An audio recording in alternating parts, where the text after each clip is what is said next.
Nick works for Integrated Sustainability Consulting, a niche company focused on water, wastewater and renewable energy. He's also the Vice President of International Pursuits, and he spent 15 years working throughout the Caribbean.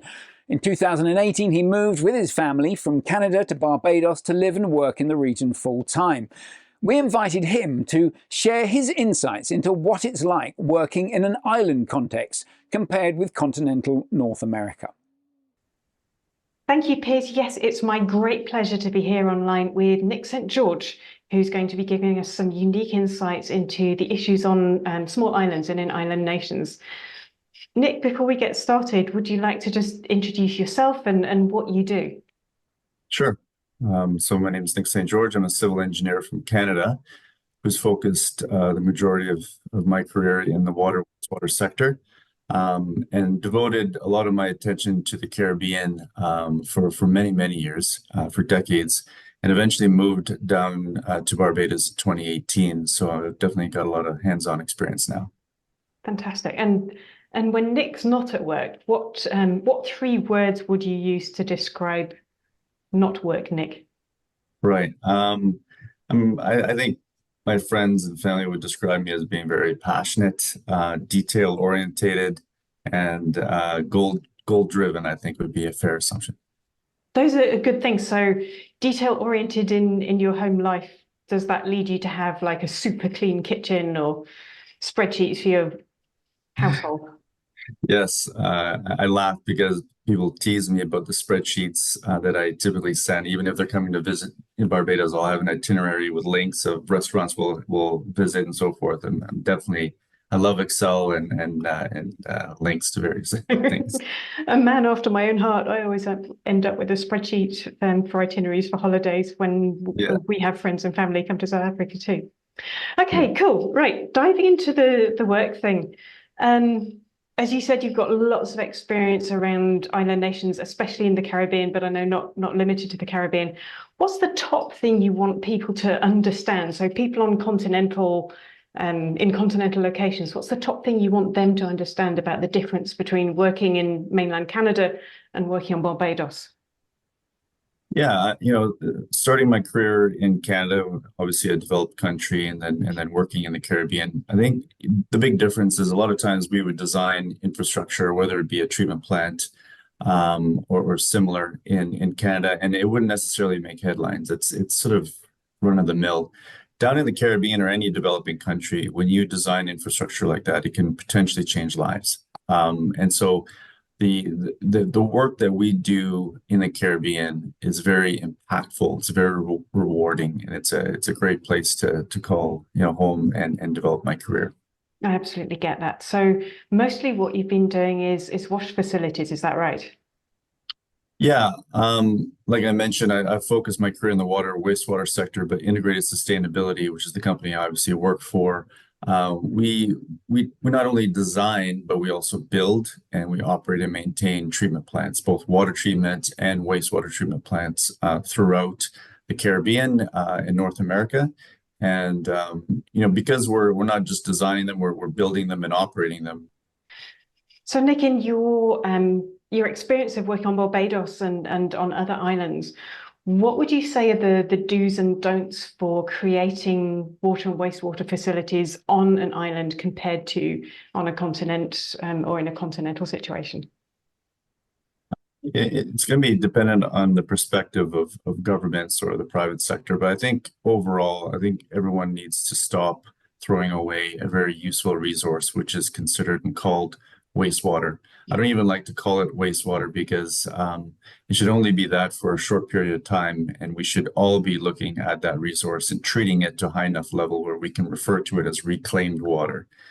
To reach a level of reclaimed water, you should be treating your sewage to a tertiary level and potentially beyond.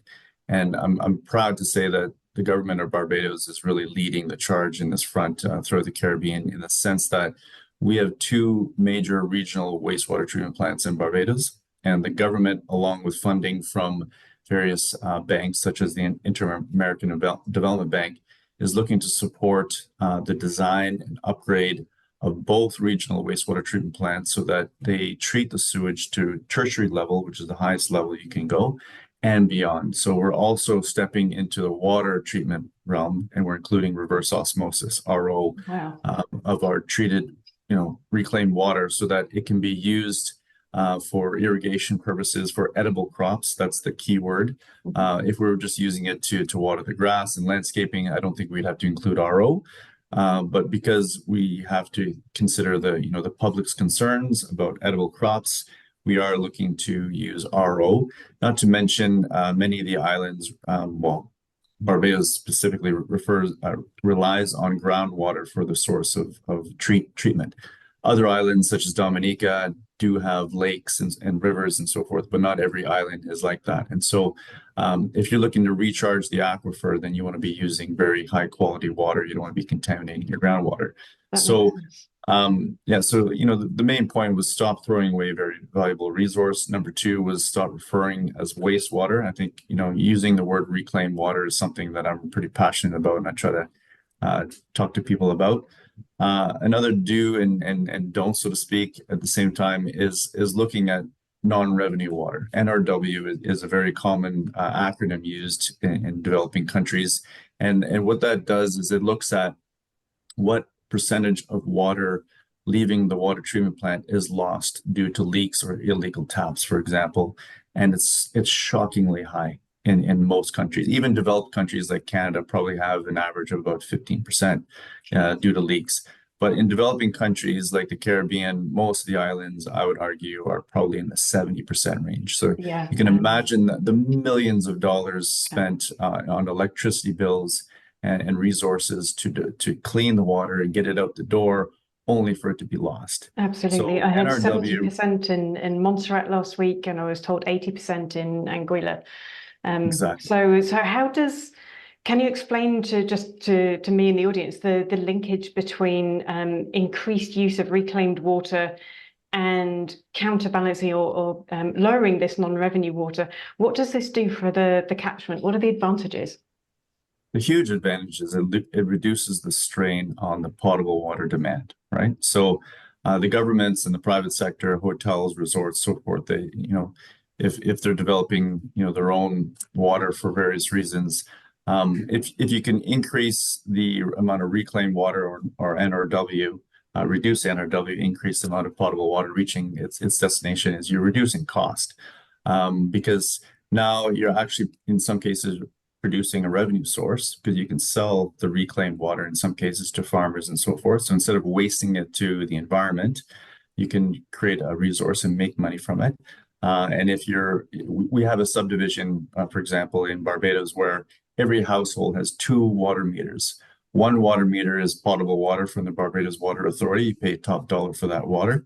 And then you have a second water meter that's connected to your toilets, to your hose bibs outside for irrigation and so forth, that uses reclaimed water from our wastewater treatment plant that we design, built, and operate. So every time they flush their toilet, the water comes to our wastewater treatment plant. We treat it, clean it, bring it back to their household. It creates a loop. So does that mean there's a dual reticulation system in place? Are there 2 supply networks? Yes. So the purple pipe is what we refer to it. Purple pipe refers to reclaimed water, and what we're doing. That network is circulating the reclaimed water back to the homes, and the blue, regular piping network represents potable. Normal it's distinct. Potable water. All right. How long has that system been in place?